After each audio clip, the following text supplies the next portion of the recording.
ازيكم عاملين ايه؟ يا رب تكونوا بخير وسعادة. اللهم صل وسلم وبارك على سيدنا محمد وعلى اله واصحابه اجمعين.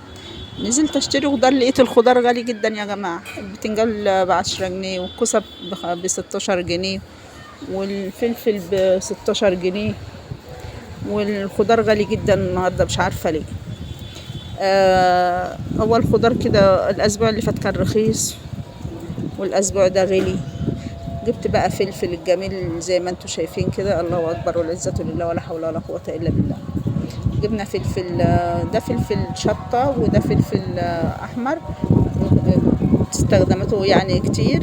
تعملي بقى هريسة الشطة، هريسة حراقة، هريسة دلع، زي ما انت عايزة. تحطي في السلطة، تحطي منه بقى على صلصة المكرونة، صلصة المحشيات. تعملي شوية فول بقوطة كده. فبينفع يعني في البيت، لازم يكون موجود في البيت. والفلفل الأخضر ده للسلطة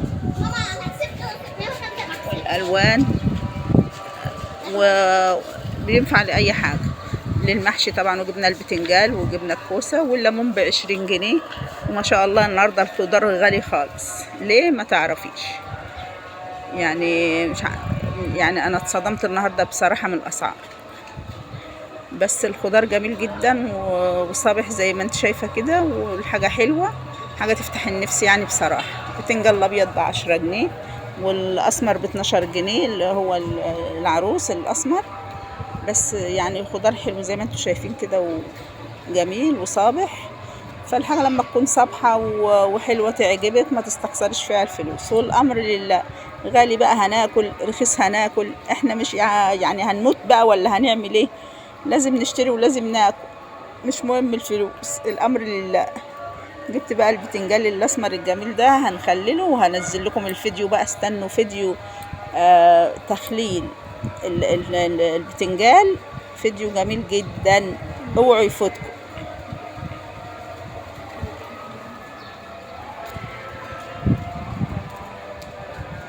الله الله على البتنجان جميل ازاي. هعمله مخلل، بتنجان مخلل. استنوا الفيديو، اوعوا يفوتكم. انا بقول لكم اهو، اللي هتفوتها الفيديو البتنجان المخلل ذنبها على جنبها. وهنعمل محشي كوسه بقى. انا بحب الكوسه الغليظه دي، بحب انا محشي الكوسه الغليظه دي. انا جبت لهم هم الرفيعه، وانا بحب الكوسه الغليظه دي. تحسي ان انت بتاكلي كوسه كده، تحسي ان بتاكلي لحم كده، مش بتاكلي حاجه معصعصه رفيعه. ايه الكوسه الرفيعه دي؟ او هو كل حاجه ولها اكل صحيح، وكل واحد له ذوق في الاكل. بس انا بقى من الناس الدقه القديمه اللي بتحب الحاجه المطخطخه الحلوه دي. استنوني بقى ان شاء الله في فيديو البتنجان المخلل باذن الله. وما تنسونيش يا اولاد في المتابعه وتفعيل الجرس عشان يوصل لكم كل جديد. وحطوا لايك بقى للفيديو. استودعكم الله، ومع الف سلامه.